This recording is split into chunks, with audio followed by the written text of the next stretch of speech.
కమల్ హాసన్ లేకుండానే శృతి హాసన్ గృహ ప్రవేశం చేసిందా? ప్రస్తుతం సోషల్ మీడియాలో వైరల్ అవుతున్న ఈ వీడియో అందరిలో ఆసక్తిని రేకెత్తిస్తుంది.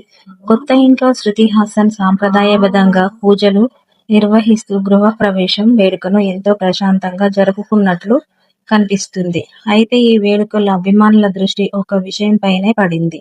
సాధారణంగా ఇలాంటి కుటుంబ వేడుకల్లో కనిపించే కమల్ హాసన్ ఈ కార్యక్రమంలో కనిపించకపోవడంతో సోషల్ మీడియాలో రకరకాల చర్చలు మొదలయ్యాయి.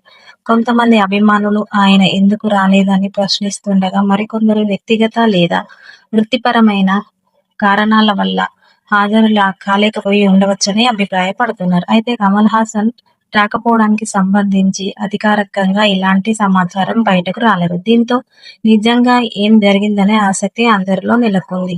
ఇలాంటి ఘటనపై మీ అభిప్రాయం ఏమిటి? కమల్ హాసన్ ఎందుకు హాజరు కాలేదని మీరు అనుకుంటున్నారు? మీ అభిప్రాయాన్ని కామెంట్లో తప్పకుండా తెలియజేయండి.